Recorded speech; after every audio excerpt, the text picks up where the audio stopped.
In diesem Video zeigen wir euch eine Musterlösung für Aufgabe 2.2 des CAD-Workshops. Die zugehörige technische Zeichnung findet ihr wie immer in der Videobeschreibung.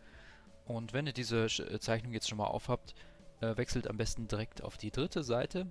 Wie ihr seht, wir zeichnen hier eine Bremsscheibe, ein etwas komplexeres Bauteil. Und am besten fangen wir hier an mit einem Rotationsprofil. Also um diesen Fortsatz, mit dem die Bremsscheibe später an der Radnabe befestigt wird, zu konstruieren, bietet es sich an, direkt ein entsprechendes Rotationsprofil zu zeichnen und das dann mit mit der rotierten Austragung in einen entsprechenden Körper umzuwandeln. Also, das heißt, wir fangen wieder wie gehabt mit einer Skizze an und wie in Aufgabe 1.2 machen wir uns auch hier wieder eine Rotationsachse, die bitte genau auf dem Ursprung liegen soll.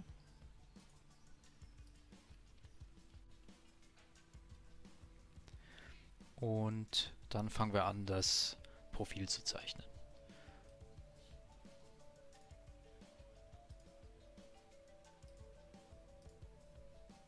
Also ich werde jetzt noch keine Details wie die Speichen oder sonstiges konstruieren.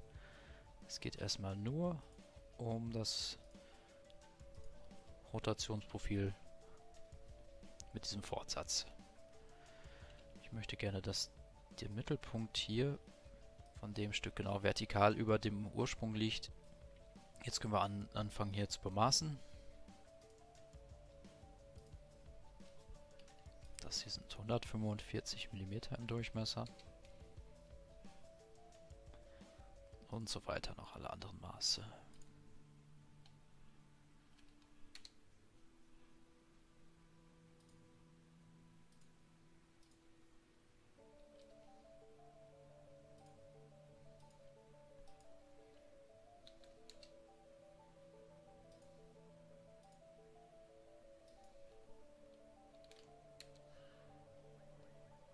Okay, damit haben wir alle Maße, die wir hier auf Seite 3 in der technischen Zeichnung sehen, angebracht. Wir brauchen aber noch ein paar weitere Maße. Dafür wechseln wir einmal auf Seite 1 und da kriegen wir noch weitere Durchmesser. Hier unten zum Beispiel der Durchmesser an der Stelle von hier aus beträgt 75 mm. Wir haben hier außen 150 und ganz außen 300 mm.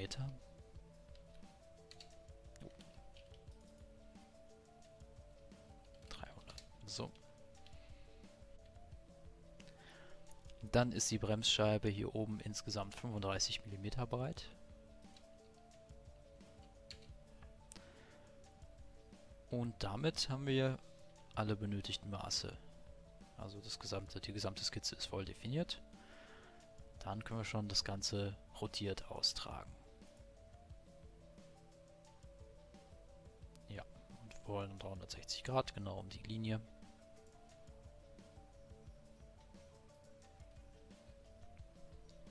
Okay, als nächstes machen wir mit den Speichen weiter. Also einmal in der technischen Zeichnung auf die zweite Seite wechseln. Dort können wir alle diese Speichen sehen, die sich in der Mitte der Scheibe befinden. Richten einmal aus. Wie gehabt, ich benutze mal die Tastenkombination Steuerung und 8. Und damit richtet SolidWorks die Ansicht genau parallel zur Kamera aus. Und wir erzeugen hier eine neue Skizze auf dieser Oberfläche. Und was wir hier jetzt machen möchten, also wir haben ja insgesamt 18 Speichen dort. Ich möchte einmal nur eine einzige Skizze hier, eine einzige Speiche zeichnen und die gleich mit einem Skizzenmuster rotiert hier kopieren. Also dass ich ganz viele weitere Speichen habe aus einem einmaligen Entwurf. Machen wir einmal hier eine kleine Hilfslinie rein und zeichne dann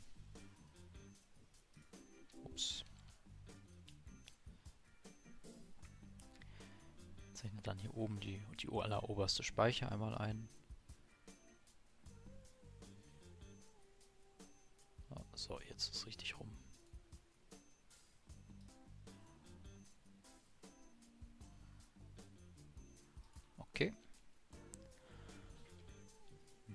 Die Speiche bemaßen wir auch direkt einmal. Das haben wir von hier unten. Das ist ja dort als Durchmesser angegeben. Das war mir ein Durchmesser von 165 angegeben. Das heißt, wir brauchen jetzt einmal die Hälfte von 165.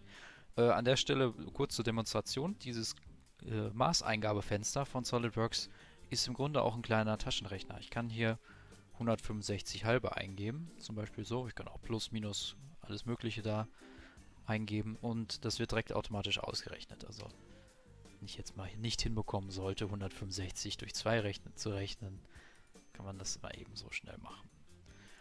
Und natürlich dasselbe jetzt auch für 280.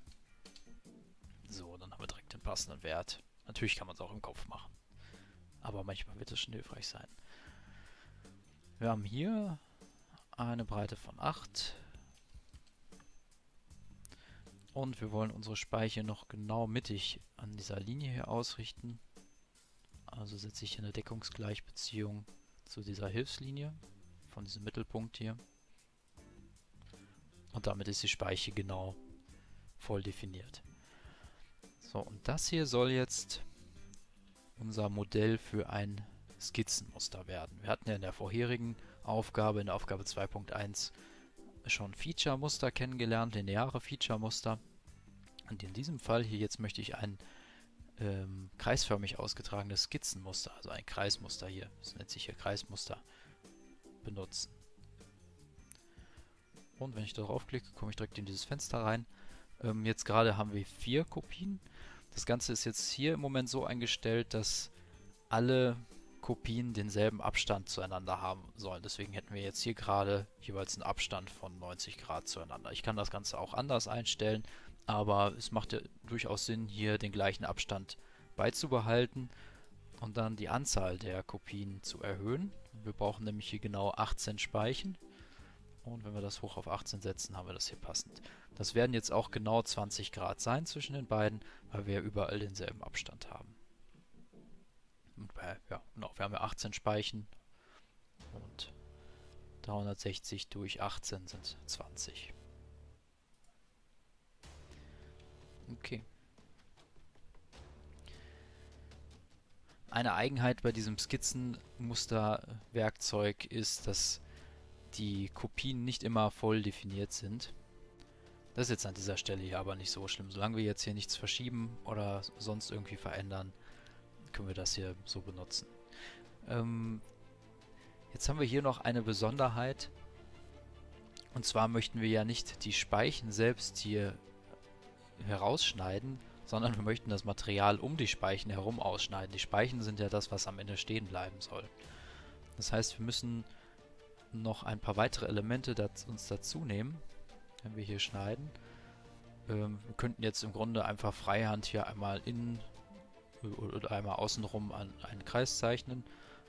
Ich kann mir aber auch mal, um jetzt ein anderes Werkzeug hier zu demonstrieren, die Linie hier außen, also diese Kante von dem Teil da drunter, als Skizzenelement übernehmen. Also ich habe die Linie gerade einmal angeklickt, die Kante, und klicke hier oben auf Elemente übernehmen. Und jetzt habe ich diese äußere Linie hier, das ist wirklich exakt die Linie von dem Bauteil, als Skizzenelement in meiner aktuellen Skizze drin. Und das hier kann ich jetzt benutzen, um hier zu schneiden. Und wir möchten ja genau in der Mitte der Scheibe schneiden. Das heißt, wir müssen hier einen kleinen Offset benutzen. Ich gehe hier einmal aus der Skizze hinaus. Und wir brauchen einen linear ausgetragenen Schnitt. Er soll jetzt aber nicht von außen anfangen, sondern von einer bestimmten Oberfläche. Ich könnte jetzt auch ein Offset einstellen, aber ich mache es einmal von der Oberfläche aus. Wir hatten das Ganze ja so ausgerichtet, dass wir eine der Basisebenen, man sieht es hier, wenn man mit der Maus drüber fährt, genau in der Mitte liegen haben. So können wir anfangen von dieser Ebene auszuschneiden. Und dann schaue ich mal kurz in die Zeichnung. Wir wollen insgesamt, dass die Speichen 15 mm lang sind. Das heißt, wir müssen in die erste Richtung 7,5 mm schneiden und in die zweite Richtung von dieser Ebene aus ebenfalls 7,5 mm. Wenn wir das Ganze dann anwenden, haben wir hier schon unsere Speichen jetzt drin. Wenn wir das einmal kontrollieren wollen, können wir wieder die Schnittansicht aktivieren. Richten uns die einmal passend aus.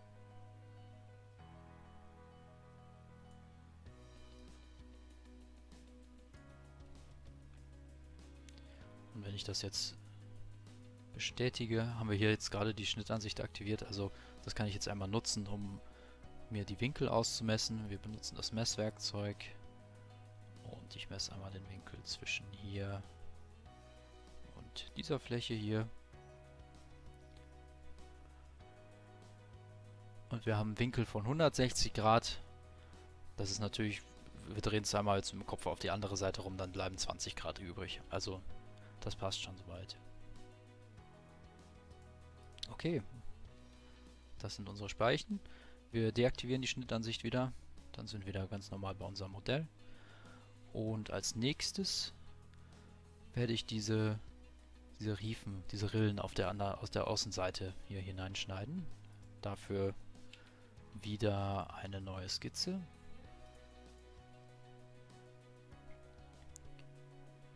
Und ich mache mir wieder eine Hilfslinie.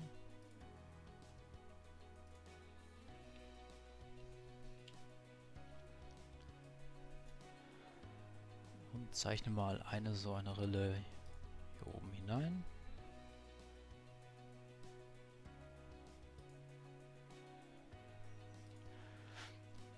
Jetzt haben wir hier noch eine Besonderheit. Wir wollen ja hier, wenn ich jetzt hier eine Gerade von dem einen zum anderen Punkt zeichnen würde, würde ein kleines bisschen Material übrig stehen bleiben. Das heißt, ich übernehme wieder eins der äußeren Elemente hier. Ich benutze wieder das Werkzeug Elemente übernehmen. Nehmen wir wieder den Kreis von außen. Dann liegen wir wirklich genau da drauf, wenn wir das hier nachher wegschneiden.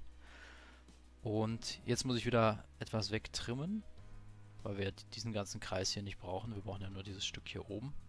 Jetzt benutze ich das Trimmwerkzeug. Und hier oben müssen wir auch noch einmal wegtrimmen. So.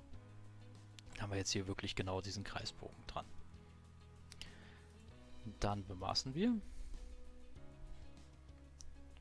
zwar haben wir einen Abstand von 12 hier. Und wir sehen direkt, hier unten fehlt noch etwas, denn das sollte jetzt nicht so aussehen. Hier fehlt noch eine Tangentialskizzenbeziehung. Setzen die beiden einmal tangential zueinander, dann sieht das Ganze direkt viel schöner aus. Wir haben hier 20 Grad, 30 Grad, Entschuldigung. Und wir legen uns diesen Mittelpunkt hier noch auf diese Hilfslinie.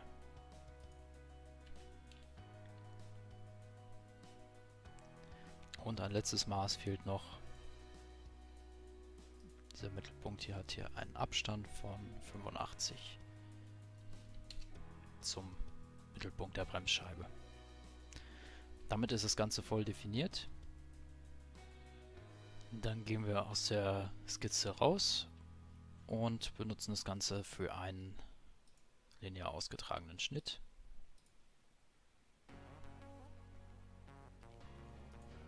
Diese Rille soll 3 mm tief sein.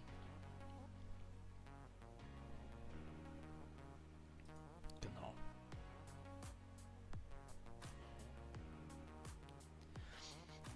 Jetzt möchten wir ja auf beiden Seiten diese Rillen haben.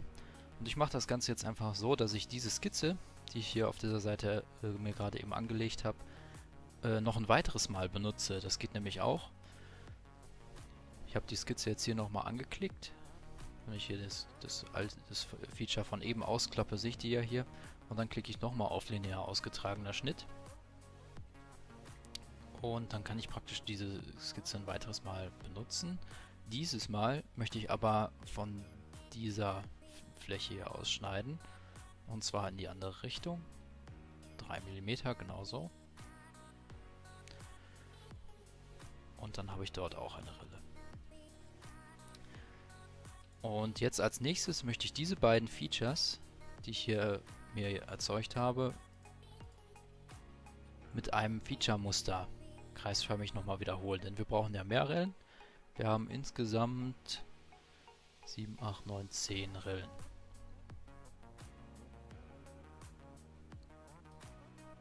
Dann benutzen wir hier das Kreismuster.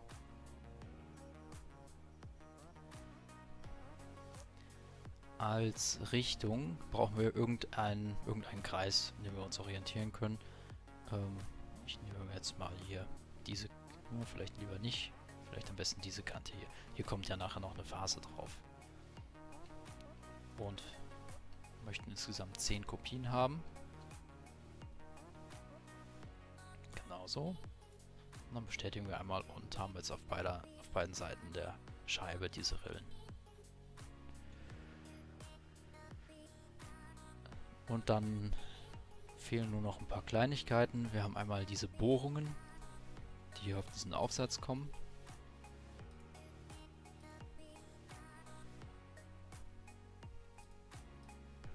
Können wir jetzt auch schnell wieder mit einem Feature-Muster uns das Ganze machen.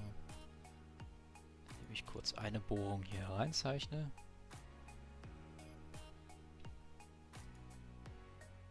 Hier einen Abstand von 50 mm zum Mittelpunkt. Die Bohrung hat einen 10 mm Durchmesser.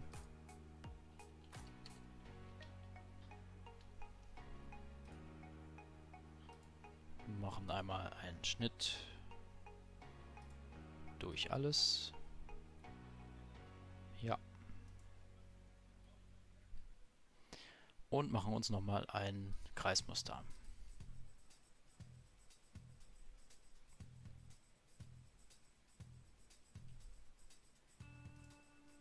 Das hier als Richtung. Und wir brauchen 5 Löcher.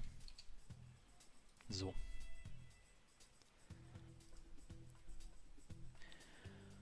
Und dann als letztes fehlen nur noch so ein paar kleine Phasen an den Rändern. Man sieht es auf der Seite 3 der Zeichnung. Wir haben insgesamt 3 Phasen.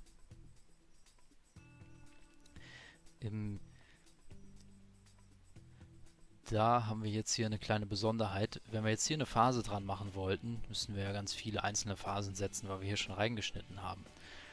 Es gibt in SolidWorks einen Einfügemodus. Damit kann man praktisch bestimmte Sachen rückgängig machen und nochmal an anderer Stelle ein Feature einfügen. Wenn ich nämlich hier diese Linie auf der Seite nach oben ziehe, kommen wir zu einem Zeitpunkt zurück, den wir ganz am Anfang hatten, als wir hier nur diesen Körper hatten. Vielleicht an dieser Stelle hier. Jetzt können wir hier nämlich ganz einfach unsere Phasen heranfügen. Müssen natürlich immer ein bisschen aufpassen. Das kann natürlich hier zu Problemen führen, wenn sich weitere Features auf bestimmte Sachen hieraus referenzieren. Aber wir probieren das einfach mal aus. Wir nutzen hier das Phasen-Feature und wir haben eine 0,5 mal 45er Phase. Aber hier, aber da und an dieser Kante hier auch.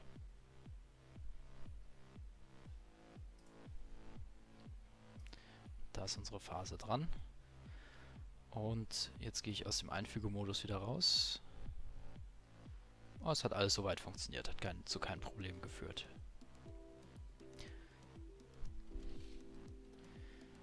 Gut, dann brauchen wir nur noch das Material festlegen.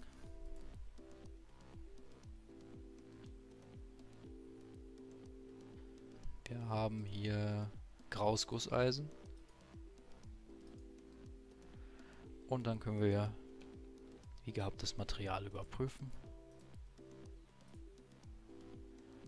Und wir liegen bei 9116,58 Gramm.